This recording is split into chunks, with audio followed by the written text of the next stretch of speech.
Meeting of the Urbana Library Board of Trustees, Free Library Board of Trustees is open. May we have a roll call? Here. Yep. Here. Parknetter. Here. Michael Weissman. Here? Bill Brown. Here. Barbara Jones. Here. Chris Shearer. And Jay Wood. All right. Are there any additions, corrections, modifications to the agenda? I have one. I'd like to ask for a closed session for personnel pursuant to 5 ILCS 120/2 C1. Okay. Will there be any decisions coming out of this?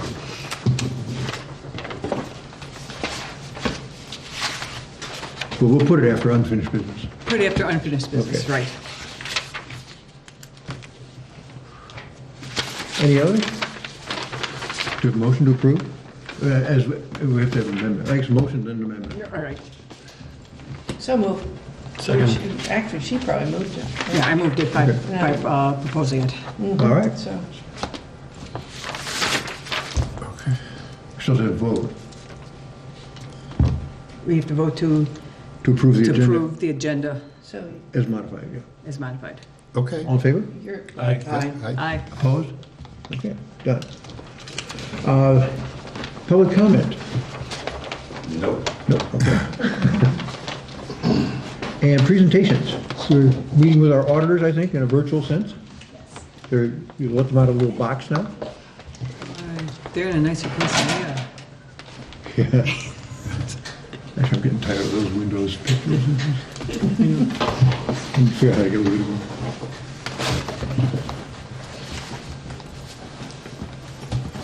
Seems like you should be able to have a window that you could put pictures like that in your window when you wanted to. And then just I think turn there it clear. is such. Oh, really? Yeah.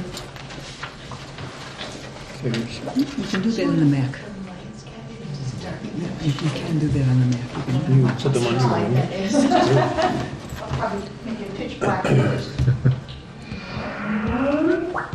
Well, we are saving our auditors about 2.5 hours of driving time one way and presumably saving ourselves some money too. Sure.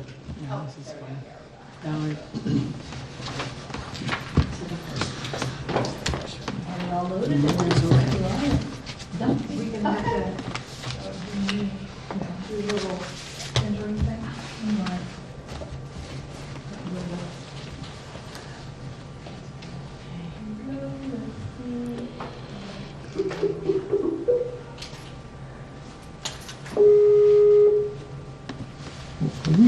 Are we on here?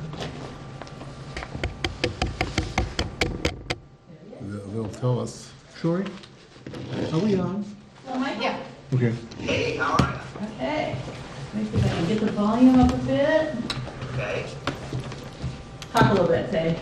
Hey, can you hear me at all? Yes. loud and Yes. clear. Can you hear us? Can you hear us?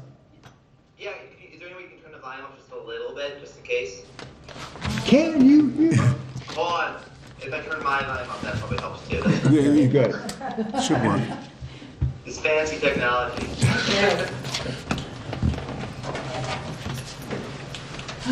Okay. You're up. Okay, Alright. okay. You're up. Thank you for joining us today. Welcome. We're on your item on the agenda, so. Alright, well, good evening, everybody. I know it won't take too much of your time, but thank you for having me via Skype. I know my wife appreciates me so much Valentine's Day, so I think it's awesome that we can do this. Like when Celeste and Becky kind of recommended this, I thought, hey, yeah, this sounds like a great idea. Although Becky had to walk me through some of the basics of phone apps and how to make things work. We learned together. Yeah. So basically what I'm going to do today is kind of give you a brief run through. Obviously, this is our third year out, and we've gotten to know a lot about how the library operates and what where it's come from a few years ago to where you currently stand now in terms of how operations work and how we went about with the audit and a lot of the institutional knowledge we've learned over the years. And before I get started, I just want to thank Becky and Celeste. They're the ones who do the work to get ready for us. We come in, we jump into their day-to-day, ask a bunch of questions, poke holes at a bunch of stuff, and they've always been great about giving us everything we need to do our job. And if they didn't do that, it makes our job a lot more difficult. So I just want to thank them first for being great people to work with, and they have been their entire time working with the library. So that's first off. So I guess the first thing what I would do now is kind of say, we have 2 reports that we issue every year, and you've seen these reports before. We issue our financial statements, documents. I'm not going to spend much time on today unless you have questions you'd like to ask related to those. The second document is our communication to you, the board, and also to management. And what that does is it communicates some of the identified quote-unquote risk areas that exist as a result of the work we've done, and then some general language about how the audit went, what the responsibilities of the board, and what management and our responsibilities are as well. So it's kind of an all-encompassing document, basically the status of the audit in general terms, not necessarily in what the dollars were, but in how things went. This year things went very, very smoothly through the audit. We had no issues really whatsoever. There's no crazy new changes or anything like that happened. So it allowed us to kind of get in and get out and do a very efficient job. But the one thing I do want to talk very briefly on is kind of those recommendations and items at the very beginning of that communications letter. And I know you've seen some of these for a number of years now. And I really want to talk about how the progress has been made, because it's really about how these things have changed over the years and kind of contextualize what they're really saying and what we really have them for. We give these reports, we identify these things, we call them risk areas and findings.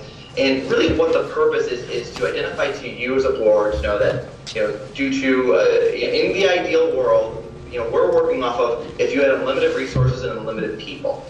Obviously that doesn't exist, right? You can't just go out and hire a fully fleshed, 2 dozen, people to be your accounting staff. If we had unlimited resources, we wouldn't need an auditor. Incorporating certain technology and other things to address certain things.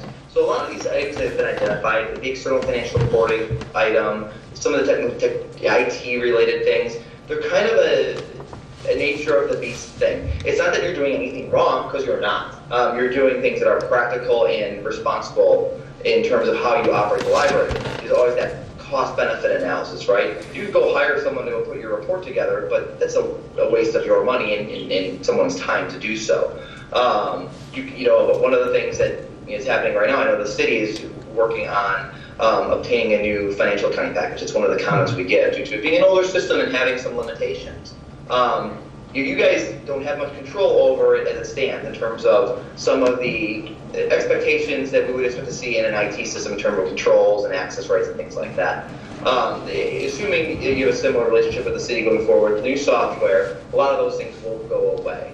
The 2 areas that you can control to some degree are kind of those segregation of duties items. And that's basically the way we're required to look at it as there's an expectation that the different phases of a transaction cycle or a process, different people should have different responsibilities. And if one person is responsible for one section, they should have, not only should they not be doing that step otherwise, they shouldn't have access to go around the process. It's basically the idea is one person shouldn't do everything, right? Too much power in one person's hands is, although nothing may be wrong, that person may be exceptional and doing a great job, it's that theoretical risk. What if that person left and someone else came in and started doing things all crazy because they didn't know what they were doing, or had too many things going, or the theoretical thing of something happening that was in the negative light.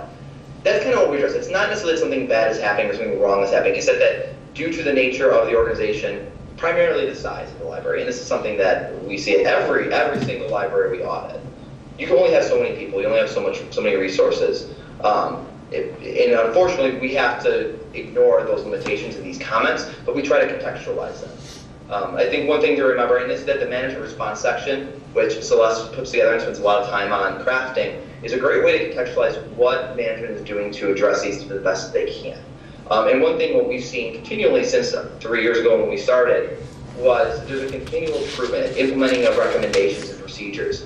It's been really nice to see this progression over the years. Some of these comments that are included this year aren't necessarily that there's an issue today. It's that you implemented controls and processes and recommendations that we made, but during the course of the year, it happened partially during the year as we're done. So some of these recommendations that we have are actually going to, if not totally go away, change in what we're saying you are addressing these the best they can. There's some innate things you cannot address due to the size, but you're doing everything possible to the best of your abilities in accordance with best practices. That's kind of where things are heading towards. Whereas a few years ago, there were things that you could do, and that you could incorporate into your process to make them stronger and better, and mitigate some of the risks that exist in the theoretical realm.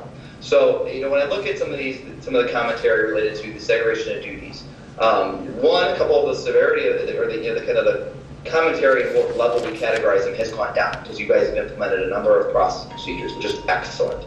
Some of the other ones, you did implement those procedures, but it has to be encompassing the entire year. And unfortunately, there's sometimes a lag between pull it off versus want the control in place. So some of these things, as Celeste indicated in her manager response, there's things that are in place. When we come out for next year's audit, they're going to be either significantly reduced in what we're talking about or go away completely. So I think that's really something to be proud of from where it was just a couple of years ago in terms of what these processes are. The management team has done a really good job of incorporating these things into their day-to-day processes and really kind of doing the best that can be done to meet best practices and what we work for in terms of what are the risk factors that a government faces on a day-to-day basis. So the rest of that document is more boilerplate stuff that I said before, but that's really the meat of what we like to talk to you about because it's something you want to know about. How are things operating? I think if you compare it to other libraries we audit, these are really the common things that most, if not all, of our library and library districts see. They face the same challenges you do. You have limitations on how many people you can have in that behind the scenes. If you're trying to service the community and you're putting your resources towards that, there are limitations in terms of on a finance side or administrative side. It's just the nature of a library. And this is something that's common, and it's something that when we talk to our libraries, we want to tell you and reiterate that it is not a bad thing. It's simply a requirement. We have to live by that. That we have to communicate certain things, but at the same time, contextualize and say you're not doing anything wrong, and we actually don't recommend that you change anything of what you're currently doing in certain instances, and keep doing the best you can within the confines of what your organization allows you to do. So I guess with that, I'd like to thank you guys for time. This is kind of hard talking on this, but I'm hoping I'm communicating things well to you here. But what I really want to do is, if you have any questions for me, I'd rather give the floor to you guys to ask questions instead of kind of repeating some of the same commentary we've had in prior years. So with that, if there's anything you want me to talk about that I haven't here, let me know. Go ahead. Yeah, we're going to be doing a capital equipment, an actual plan for capital expenses and depreciation and budgeting for capital expenses in the future.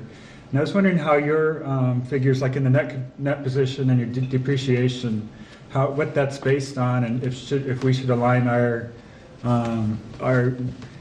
capital expense plan with that, because we're getting like $3 million worth of equipment, but some of that equipment is things like carpets and windows that are actually part of the building that you probably have in a different category. Should we try to align that in some way? So I guess I want to make sure I heard the question correctly. So you're getting some money coming in, and you're going to be utilizing it for capital work. Is that correct? Well, we're hoping to. Okay. We're developing basically a long-term capital plan. Okay. And your worry, and your question is really how is it going to be affecting your finances? I couldn't hear. Well, that part I'm just not quite sure where the numbers in our net position statement from your point of view is coming from versus what we're looking at now as far as trying to depreciate and anticipate future capital expenses. Okay, so I think there's two ways. So kind of I think you're asking how is that going to roll into and how is it going to affect things, correct? And stop me if I'm talking about the wrong thing. There's two ways to look at this, and it's really because there's two ways you report in your numbers. When you're talking about net position, that's kind of the traditional, what we call full accrual accounting. So that's where, as you undergo these capital projects and all this work, as you do that, it goes and builds that capital asset number when you spend the money down. And then it gets appreciated over a period of time, correct? So the way we work through is, one, we determine if it even qualifies, and you have policies in terms of what you categorize as a capital asset. If you're doing building work, generally it gets capitalized if it's the extent of the life. If you're doing remodeling or something like that, without knowing exactly what you're doing, how much you're spending on, I can't tell you the exact effect. But what it'll do is initially it will actually have no effect on that net position, that first schedule. And then over time, it will basically smooth out. It's a long-term plan, right? You're spending money with the intent of utilizing that resulting asset for a long period of time. And what the accounting does for it is it doesn't affect your bottom line, at least in that initial document, in the initial schedule, when you first purchase it. So all it does is you're basically moving money out of cash and into another asset category. Basically, for accounting purposes, it's basically just moving from one asset to another. It's that depreciation and expensing it over time smooths it out. So if you say, for example, you spend $3 million on building work, and you say, we're going to depreciate this building over 25 years, that $3 million is going to come up your net position slowly over a 25-year period. Now, if you go to your fund statements, so where it's a very much more short-term perspective and look, so it's looking about, okay, what are you at today? What money do you have today? And what costs do you have to incur? And it's a very short, much more short-term focus. On those reports, that is going to come out of your fund balance bottom line. So if you're spending out of your general fund, for example, and I think that's where you would. If you had, say, $4 million fund balance in your general fund, and you spend $3 million, that is going to be just an expenditure, that capital outlay expenditure line in that year. It'll be a one-time effect if you have a $1 million fund balance going forward. So there's two ways it affects. Operationally, you're seeing it's those fund statements that generally I think you see periodic reports, and your budget is based on. That's where you're going to see the immediate impact. If you're budgeting for that capital plan, those expenditures and the actual reporting on those funds is going to mirror as you actually spend the money down, which is generally how your capital plans are developed, right? You're saying when you're going to spend down everything. So that is probably the more analogous one. That net position, or that statement of net position number, which is the consolidated statement, that'll be where they just put it on as a big asset and slowly amortize it over time, which doesn't necessarily tie to your budget spending plan as much as the fund statements would. Does that help answer the question? I hope it does. If not, just let me know and I can. I think so. I mean, I guess, I think we'll figure it out. I'm just, so the numbers that you get, like for the capital assets, is that something that Becky and Kathy provide for you, or is that something that you? Yeah, so that is something carry over year to year? that's less than Becky prepare, and we do audit procedures. We do tests to ensure the validity and the appropriate classification of that. So it's pretty much up to us. Spending money on it, we're going to actually look at support behind those numbers. Okay, so we'll figure out if we want to align it, we probably can, and we'll figure out what categories to put things in. I did have one other minor question. On page 8 of the general reports, the financial statements, it talks about it not being sustainable because the library is supposed to spend 12% of our operating budget on materials. But I didn't see anywhere how much we're currently spending on materials. I think materials are divided up administratively in each of these departments separately, right? Like circulation has their own materials budget, adult has their own materials budget. So I didn't see an actual figure of what percentage we're currently spending on materials. Okay, so in that regard, probably don't include anything and break down in percentages. I think that's maybe one thing Celeste and I can talk about incorporating going forward, a breakdown. The way the reports work sometimes don't speak necessarily to what you were thinking of. Sometimes, and maybe that's something we can look at. We're looking at the way these things are set up is by department. Which probably doesn't. So within, if you say look at one of the budgetary schedules on page 39, I think is the one you have in front of you. It's the way it accumulates is by department, rather than digging down and identifying by materials. So unfortunately, it's not presented in there, but maybe that's something we can incorporate going forward into the report. Unless you have that information already available, and maybe it's not something a part of the audit report, but. If I could So respond let's to go ahead, this. sure. So Bill, in this particular instance, and Michael, materials for us is purchasing things to check out or download for the public. So for example, circulation wouldn't have materials.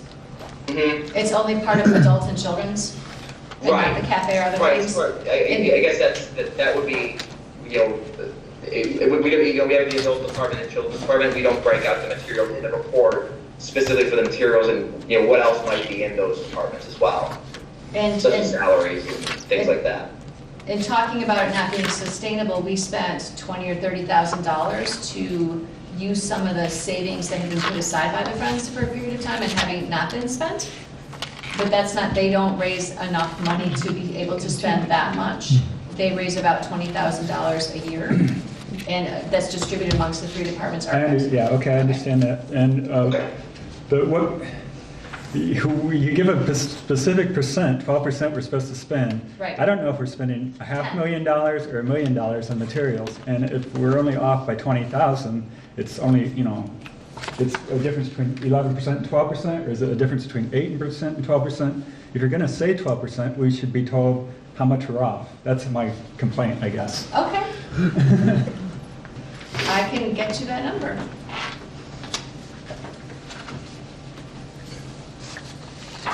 Other questions? I have one. Yeah. On page 2 in the report to management, second paragraph from the bottom, you talk about making certain adjustments to the library's financial information to properly present it. And had you not made those adjustments, it could have materially misstated the results. Could you give me an example of what some of those changes were you made? So if I'm looking, I think a specific example right now, I have my documents open, so if I'm looking to the side, that's why. It's basically made it, the way you operate is on a fund level, right? That's the way the trial balances are set up. And Celeste and Becky provide a lot of information to us to support those numbers and to help us develop some adjustments in the system. What we do during the course of the audit is we generally identify changes. Maybe it's an AP item that wasn't picked up, because it was something that came in way later. Or for our purposes, usually what's most common is that we prepare those, basically what we call eliminating entries. It's taking those fund statements and turning them into those big consolidated statements at the front of those first 2 schedules. That's usually when you're talking about something that we do as a service for you guys, or that you maybe, if you aren't a CPA or do this on a regular basis, can find very, very difficult because they're very confusing. That's usually where we make a lot of our adjustments. And that's part of what the service we provide you guys is part of the audit we do. We help prepare those adjustments for you. So that's where it comes from. The idea is if we didn't go through the process of preparing the financial statements, and in accordance with that, also making the adjustments necessary to put those together, there's a possibility that maybe if we didn't do that, the numbers would be altered. Again, it's boilerplate language to a degree because it's a comment we give probably to 90% of our clients because we do prepare the financial statements for them because they don't have a CPA or someone who has a lot of experience with the reports on staff. So I think an example generally for example would be usually making those adjustments from what you work on operationally to what has to be reported in the statements sometimes. And then also making some tweaks to presentation on other areas that, it doesn't really make sense for you guys to worry about operationally, but for the reporting we're required to do. Okay, thank you. Other questions? Good explanations. Well, enjoy the rest of your Valentine's Day. I know, thank you guys so much. It's a little different. I will be there in person next time. It's a little easier, but I really appreciate, us making this work. And I know, again, as I said, my wife and my dog will appreciate it. So, Good. With that, I'm sure I'll be seeing you guys all soon enough, and have a great day. Sure. Thank you. Thank you. All right, thanks.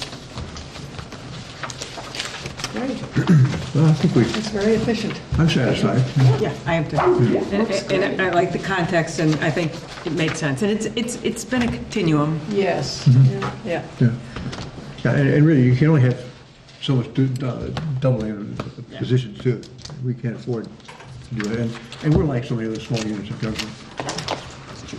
All right, that's it for presentations. I guess we'll come down to action items, but first I'll take some action. I want to thank Shauna Gonzalez, who's here broadcasting tonight, and Jason Liggett, who came in early and set up, both from Urbana Public Television. People who are out there in TV land, not able to sleep some night, who watch this, will know who brought it to them, so thank you. We have a consent agenda. Do we have a motion to approve, we can discuss? We have it? Move approval. I'll second. Okay, anybody just have anything to discuss? I will read these for the benefit of people who again are at home.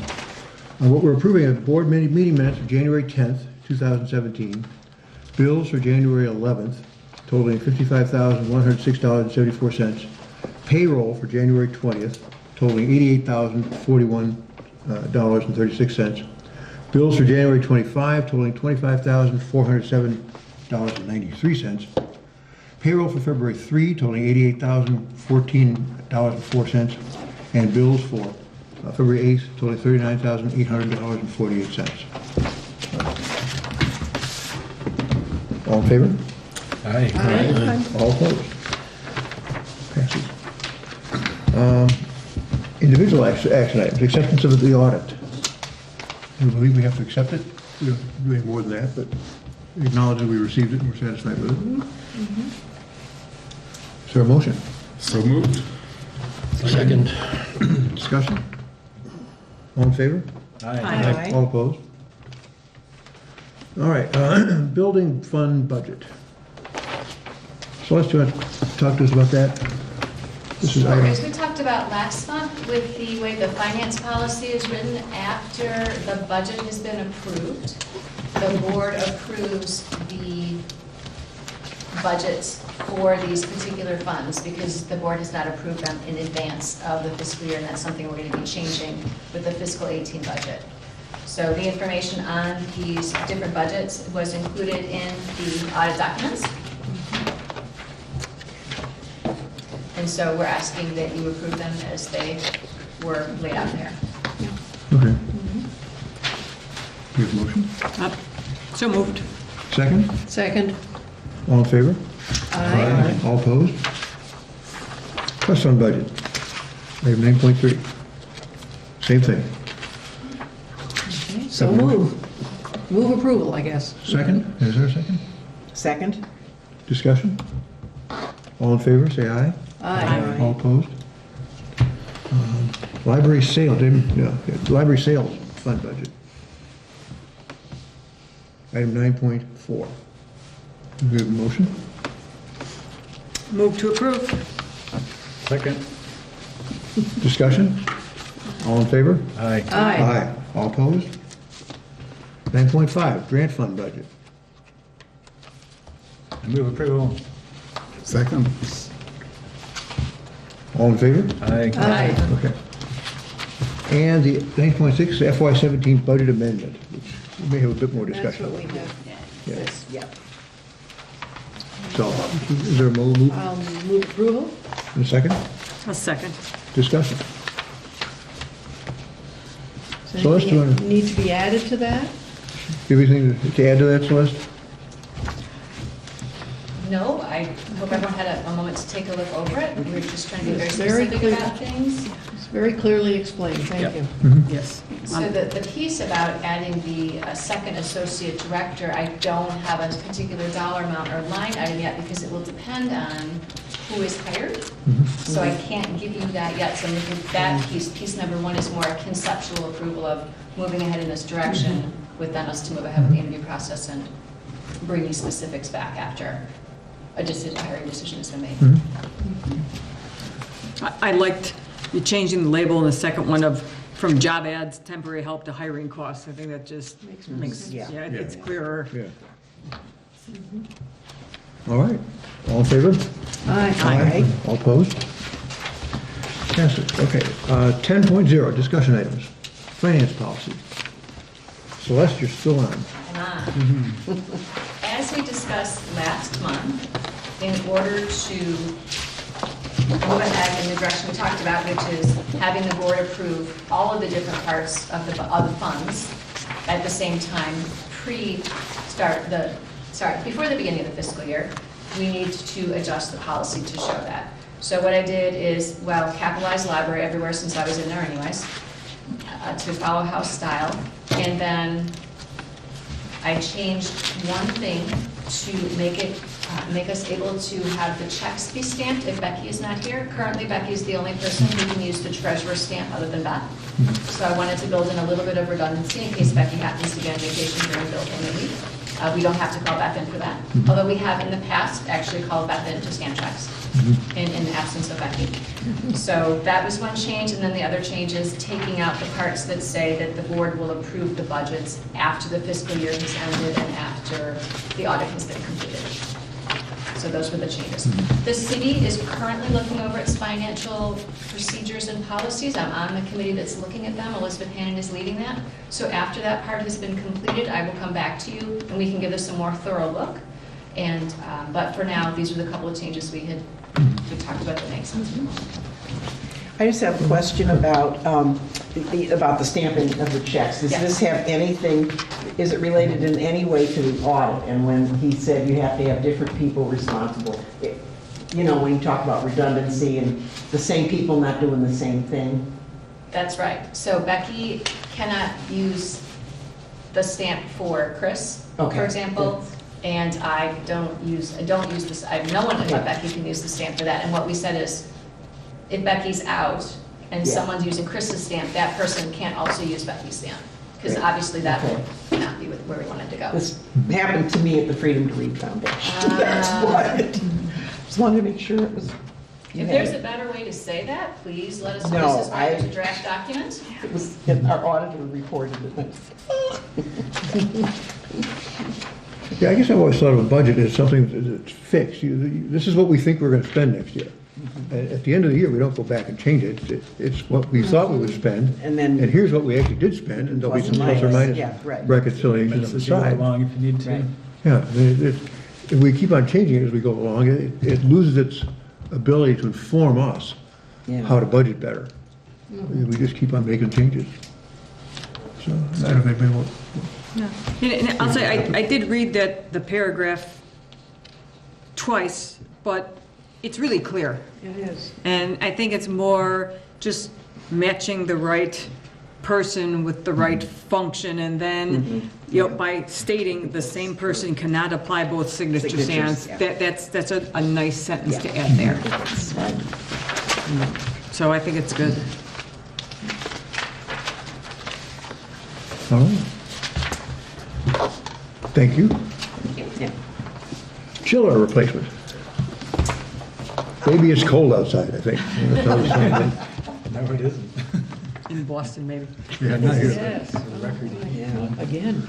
But maybe we don't want it cold inside. I think. Next month, we're going to bring forth to the board a motion to approve the replacement of the chiller. But this month, we have given you a memo that kind of outlines a background information about the chiller and how to move forward. But I wanted to give you a little bit more background because since we last spoke about this, we do have a little bit more information.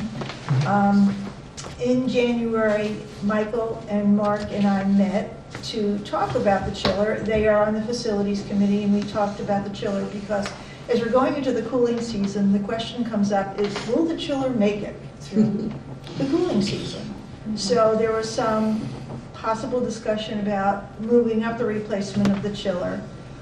And I sat down with Davis and Hack, who has been looking at the chiller and evaluating it, and they helped give me information to pass on to make the best decision. According to Dan of Davis and Hack, they have evaluated the chiller. It's running now at 50%, as you saw in the memo, and they feel pretty confident, although there's no guarantees, that they should be able to make it work through the next cooling season. That said, I said, okay, give me your worst case scenarios and what we would do. And there are some alternatives. For example, what happens if right now we're operating on one circuit. If the other circuit goes out, he said, well, you have that other circuit that's not working, so you have replacement parts. Then he said, the worst case scenario would be is if the entire thing just failed. And he said, that even could be, we could get it back up again, because he said the worst part with that would be is getting the refrigerant, and that would be something we might have to wait for. And in that case, we would not have air conditioning, let's say, on the west side of the building for a while. About a week ago, when we had a warm spell, They came over and they actually looked at the chiller to see, they wanted to wait for a warmer spell to be able to evaluate, to see what condition it was in now. And they were very happy with the response that they had received, so they feel a little bit better about moving forward. Now, in terms of trying to get it done this fiscal year, in fiscal year 2017, there's not enough lead time for us to do that, because the optimum time to do this would be November to March. And so March is like next month. So in order to order the equipment and also get it installed, we just don't have enough time for that right now. So that was where we were at our meeting in January with the Facilities Committee.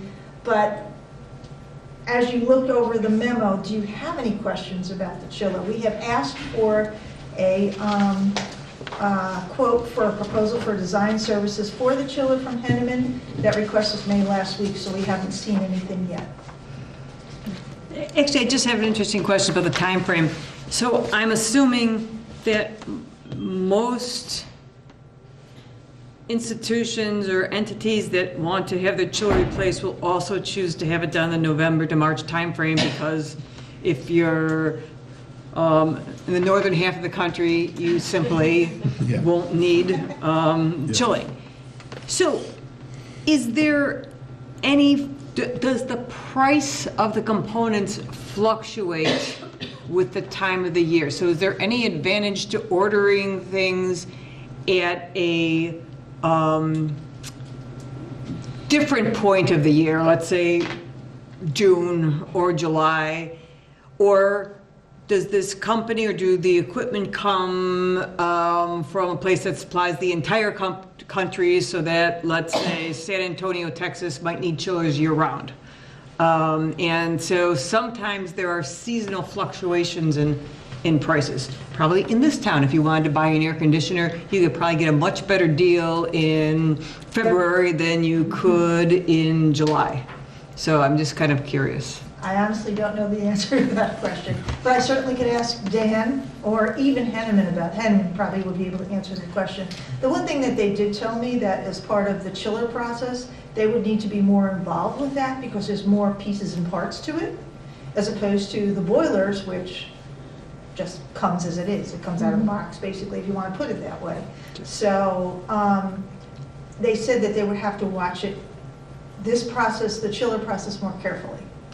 So, and I don't know whether that means also is something coming from different places. I don't really know enough about a chiller to say that, but I could ask them that question and I will find out and let you know.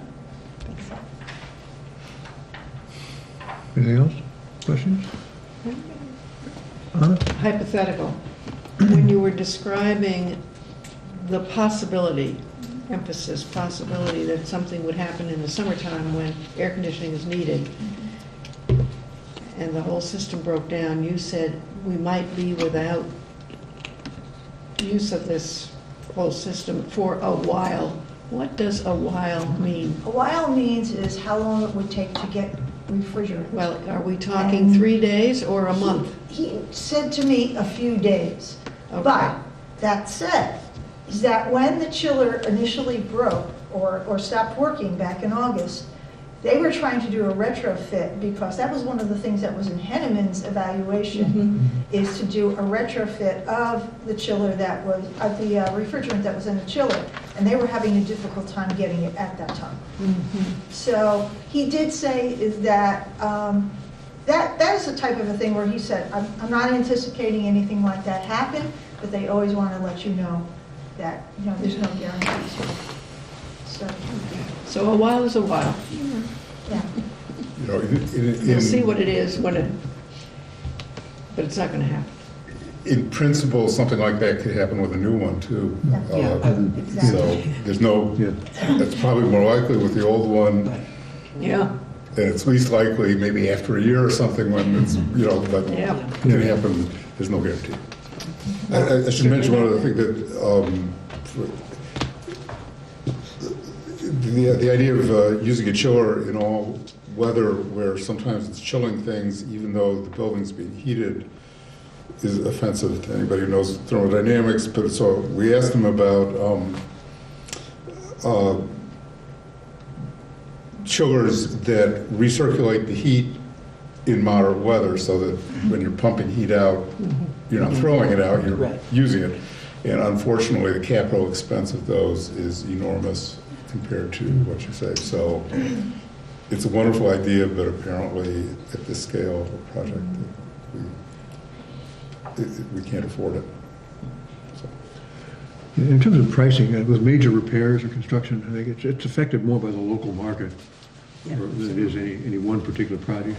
Ours will be small, so it probably we wouldn't get the best bids on that. But then Champaign, which is schools, which is about to embark on a big construction plan, they're not ready. They're not doing chillers yet, so they're Doug's foundation. So,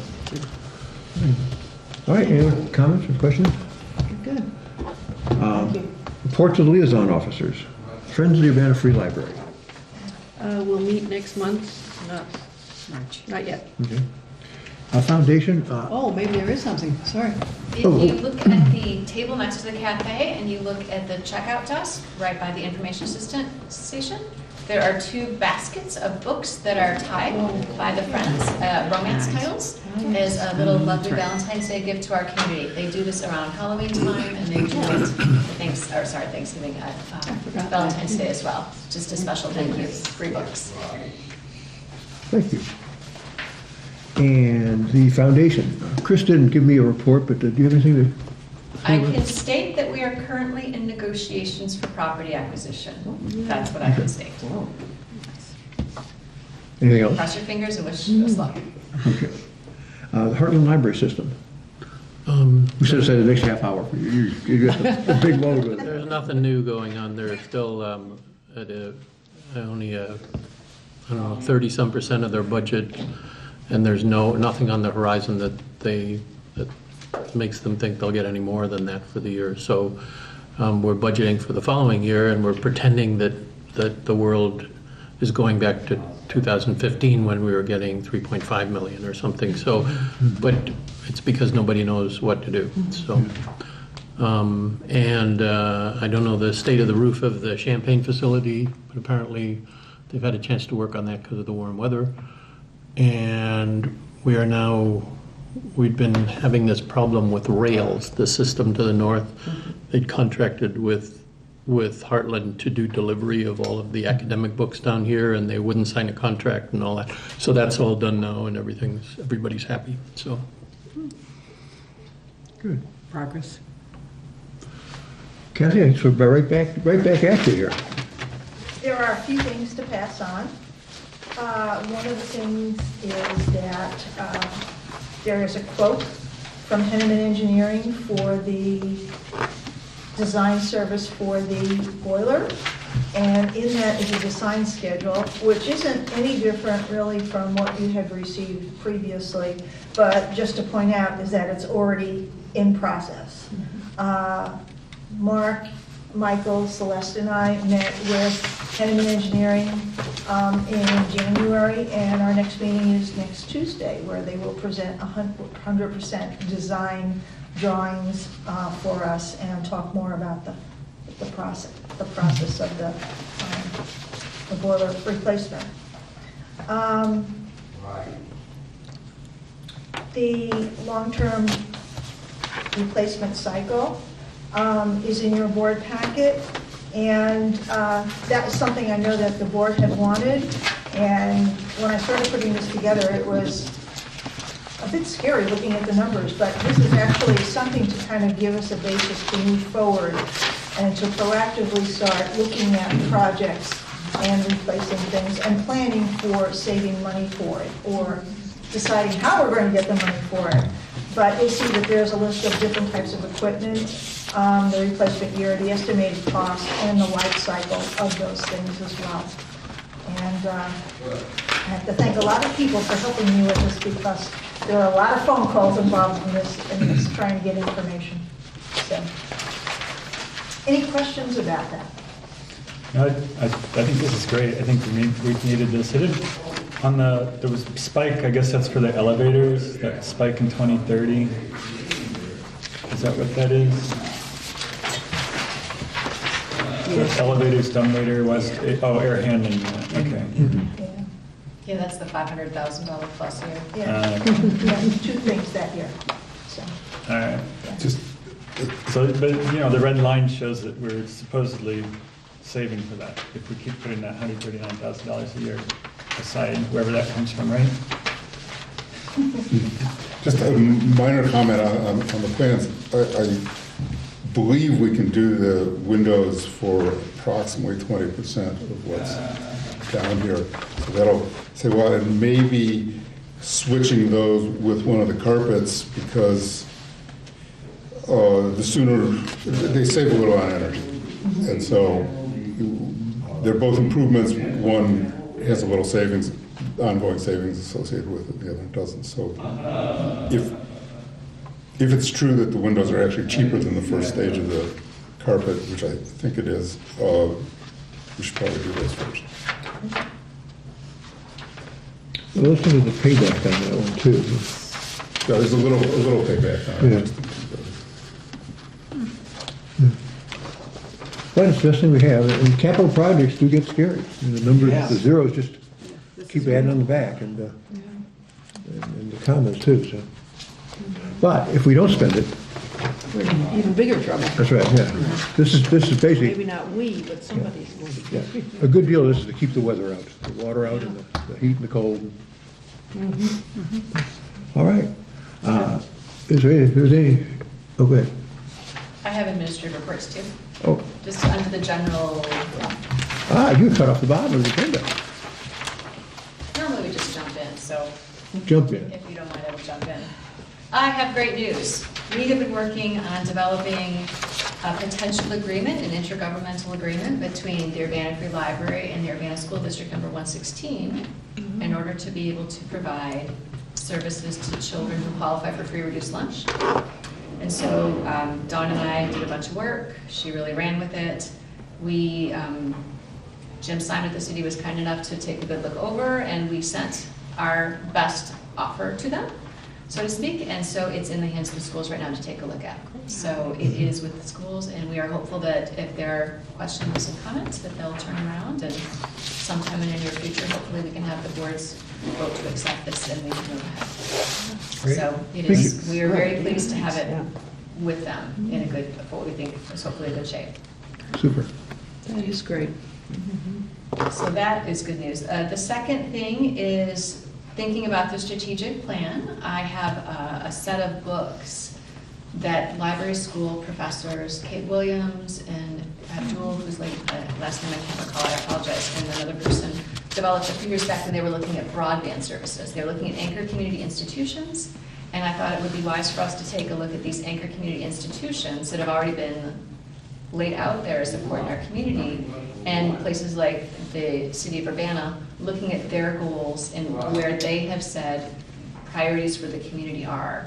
We had talked a while back about different approaches to strategic planning, and one thing that a library out on the West Coast had looked at was seeing what has already been established as community priorities. And so what we're going to take a look at over the next month is seeing what those particular ones have as priorities and pull that information together. And we have staff day next Monday, and so we'll be asking staff to add to the list of what we have, at least Kate and Abdul have listed out as potential organizations when they were looking at broadband.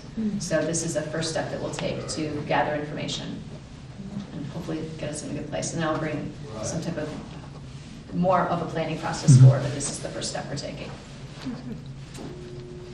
Soon, very soon, we are finishing up the hiring that we've been talking about. We have hired a full-time cataloger in acquisitions. We are in the process of hiring a full-time acquisitions and administration clerk. And we are currently also hiring a adult youth services director. So those 3 full-time positions are almost filled. And as soon as the interviews and hiring pieces are done, we will move on to the next 2 big hires, which are the development director hire and then the second associate director hire. So very happy to say the 3 positions are almost full, and we see the next 2 positions as the next immediate and logical step. And then the last piece is a request from you. This month, we didn't put a board education topic forward as far as who wants to read which standard or which chapter of trustees facts file or which part of the law and bring that forward.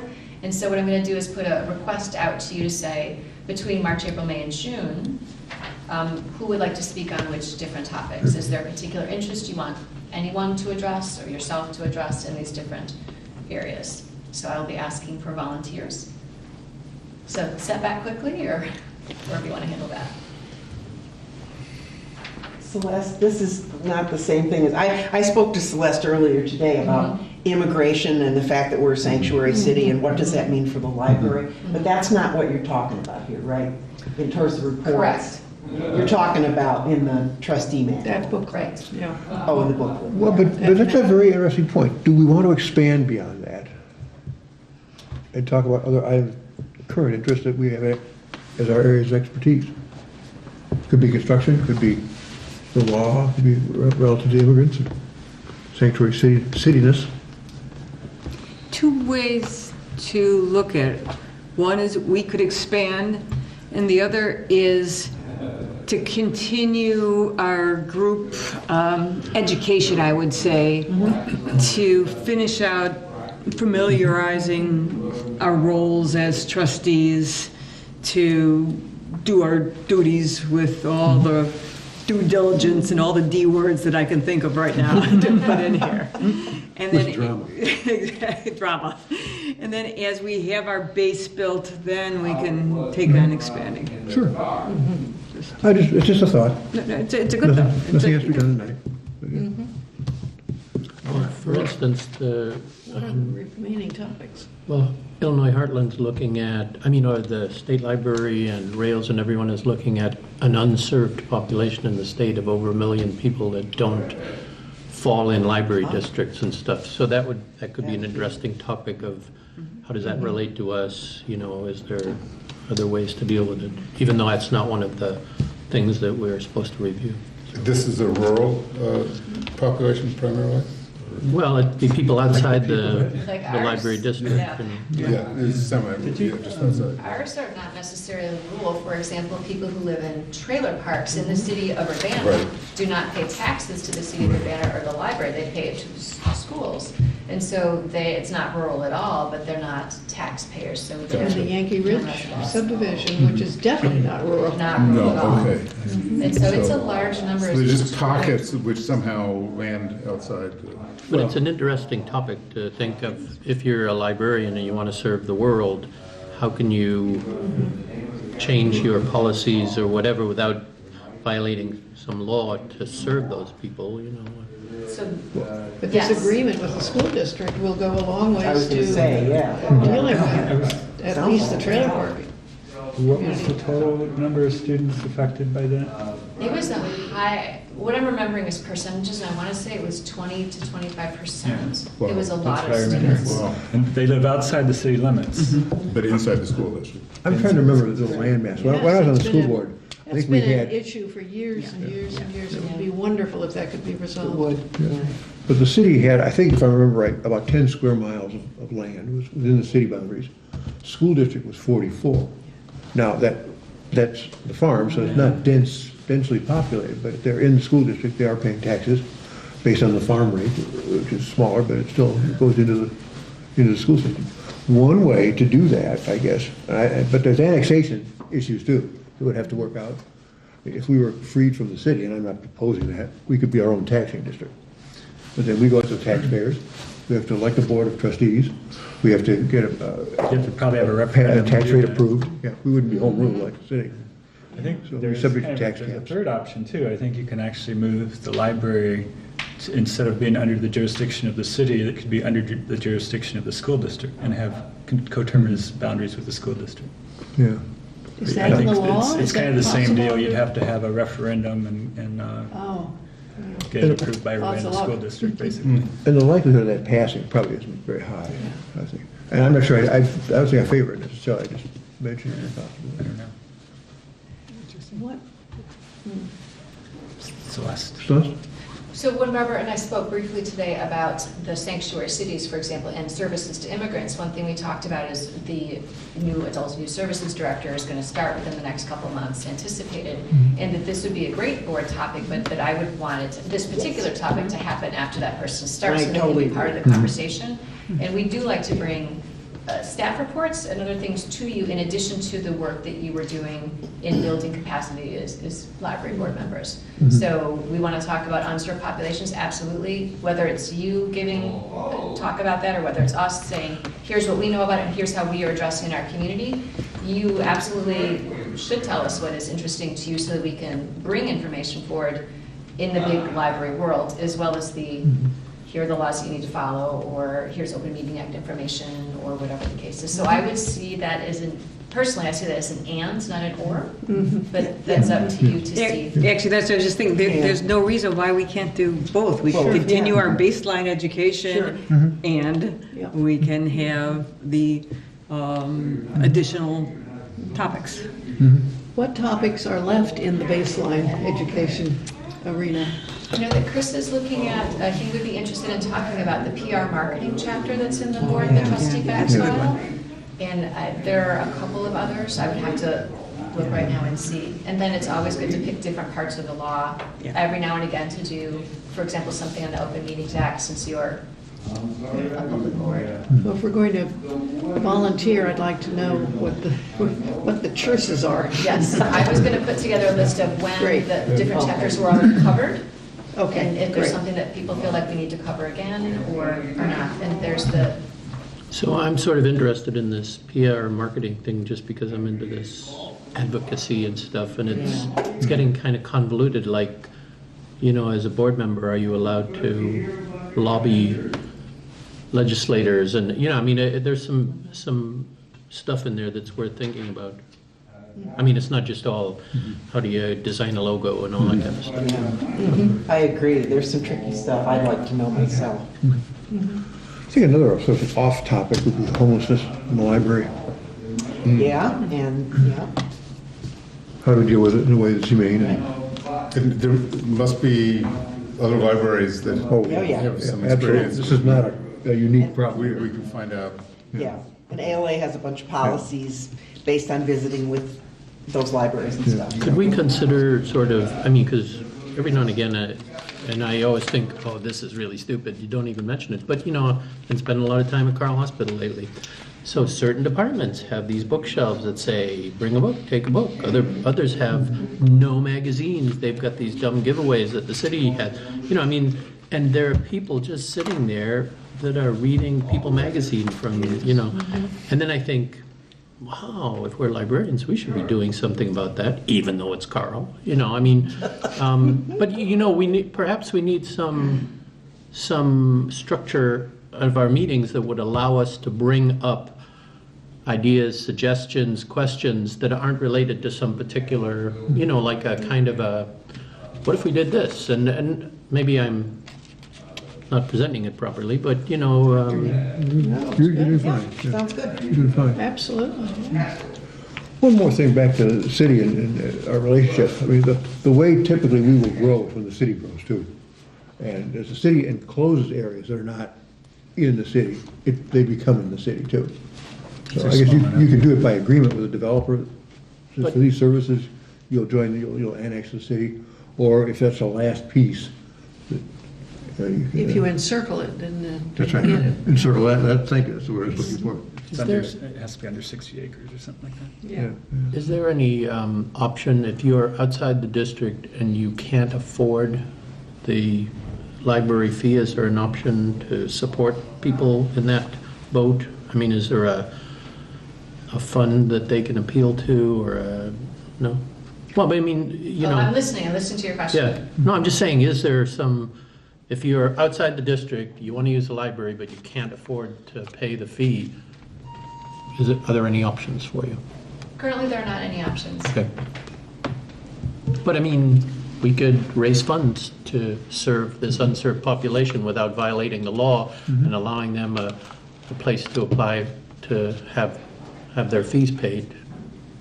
You know what I mean? Different libraries have looked at those issues. Yeah. I would be happy to report on some places where there were sticking points. It depends if you, as a library board, would raise funds for non-taxpayers to be able to use the library with funds you could have raised Right, for right. library patrons. That's a place that, No, but we never really have an occasion to talk about those things unless that rises to the surface through some other issue that comes up. You know, I mean, we ought to be a bit more proactive, I think, in saying, what are the problems out there? Why can't they be fixed? You know, and maybe we can't do anything about it, but we should give voice to them, I think. So, I think some of this, if I could, Yeah, go ahead, some keep of this going. is going to be coming up in the conversations we're having around the strategic planning of the library. What is the Okay. direction and what is our mission in our community? And that's why I want to pull together where in our community have other missions for the community been laid out and see how old they are. Well, I also want to Does the say, township supervisor, don't they have funds, and could they use some of those for But they this do sort be of outside thing? the township too, if they don't, it would be, Yeah, but still, couldn't they say, well, in the interest of harmony in the area, we as a township? I don't know. I mean, yeah, possibly. I mean, I see the argument for the school district because it's a educational Yeah, equity sort of yeah. thing where we really want everybody in the school district to have access. Absolutely. I think it gets a little harder Yeah. once you get expanded, but Mhm. might be worth talking about. I could, And you know, we did talk about this, I want to say maybe 5-6 years ago timeframe, I don't know, so remember. And I know we did really look at lots of different aspects, and at the time, for whatever the conditions, we just couldn't find a way through to doing it in an equitable manner that didn't bring up a bunch of landmines, really. Yeah. And so, I know we did quite a little bit of discussion, but that was 5 years ago. And, I guess, I mean, if a township was going to do it, it would probably be, you'd want to have it be the township the people live in, which would be Urbana Township or what's the one north of us? It wouldn't be Cunningham Township. It would be the other ones that they could Yeah. support their own residents to buy library cards. That would be probably a better argument. They could contract with the library. Yeah. I mean, Absolutely, There are right. options for the governmental agencies to do this for their communities, and I know that in Michigan, that works for some communities, that they have the service agreement, and so if 50 people end up getting library cards, the township pays the 50, but doesn't pay a set fee, it's more on a per capita use basis. So there are different options available. But probably not Cunningham Township. No, but, yeah. but I think the main thing is, there are lots of people, especially children, who would probably benefit greatly from being able to use the library services, and just simply because of geography, they're not able to. I mean, so they're Especially when they're sitting next to them in school. That's what's so Right, attractive yeah, about yeah. it. By the Exactly. same token, however, stand up for the Urbana schools, we have terrific libraries in the schools in Urbana. That's not true of a lot of communities. Can they access them over the summer? That's more difficult, right? and there's a sharing arrangement too, isn't there? We deliver books to the schools, right? So kids want to check them out through the school library? We don't do that currently. No. I don't think we do. however, Through the share interlibrary loan system, if the schools are in the interlibrary loans, share's the wrong word, but through interlibrary loan, it's possible that schools can put books on hold and get them for the students that way, if they choose to participate. Okay. Jeff? so I've been, and I was talking to Celeste about it, like thinking about funding and the funding cutbacks for IHLS, and you know, they're state funded, so if they only get half their allocation, they're looking at eating up their reserves and then laying people off and all that kind of stuff. We're sort of in this protected environment because we're based on property taxes. So, and maybe all you guys know this, but in England, my home, it's just terrible. The number of libraries has been cut by a third. They're laying off librarians because it's centrally funded. Yeah. Well, if you think of it, and so I checked around, and apparently the Lincoln Library in Springfield has started to be affected because they're directly funded, but so are school libraries because the schools are not getting as much money, and so what goes? Art and the library. So there are even though we have good libraries, they're starting to be run by a clerk rather than a librarian sometimes. And, you know, they're slowly, or they're cut in half for a computer lab, and they've got half the collection they used to have. You know, it's like, if you don't have a librarian there to make sure this all clicks, it's Not easy in to see it Urbana, not disappear. yet. Well, but in England, they're going to volunteers. I mean, they've hired 4,000 volunteers to run libraries that used to be run by professional librarians because they don't have the money. And in Birmingham, I think they have a brand new city library, and they haven't been able to buy books for it for years. Am I right about that, I think? Well, I didn't get into the, I was just surprised Yeah, this was it's going horrible. on and stuff. We hear about it at international Yeah. library meetings. Yeah. That's interesting. In UK, too. Ooh. Yeah. Well, our best asset is being locally funded, being part of Urbana right now, and the fact that Urbana is a home rule city. We're not under tax caps, which are really pernicious over time. Celeste?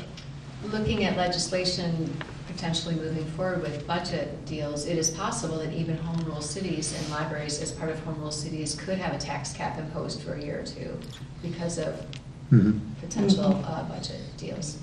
Even though that doesn't actually help out the state's budget, it would affect local government agencies. It doesn't actually solve the state budget crisis. So that's one thing that we're watching, the Illinois Library Association is watching. Because that is something that they would say no to. We don't want that to happen. Well, I think Jeffy said something earlier about it'd be nice to be able to discuss these things. Yeah. These are our meetings. Yeah. We can do it. We can have these conversations when we want to, and I think it'd probably be best, obviously, to put it under new business or something sometime, but yeah, we can do these things. I'd like to see it for advocacy. Yeah, I think it's important. Yeah. To be continued then. Yeah. Definitely. Unfinished business. All right, I guess we're going to executive session. Where do we want to go? I believe in the, We could stay Is this here. for documents again, or?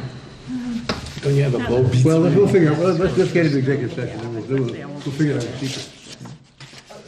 We need to go, Need a motion. So you're gonna make a motion? yeah. So we need to make a motion. Have you done it?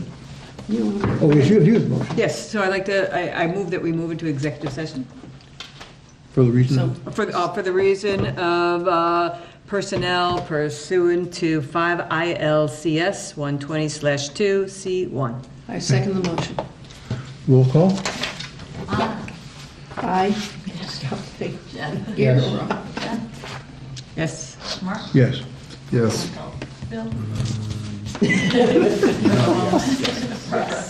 We'll come back to you.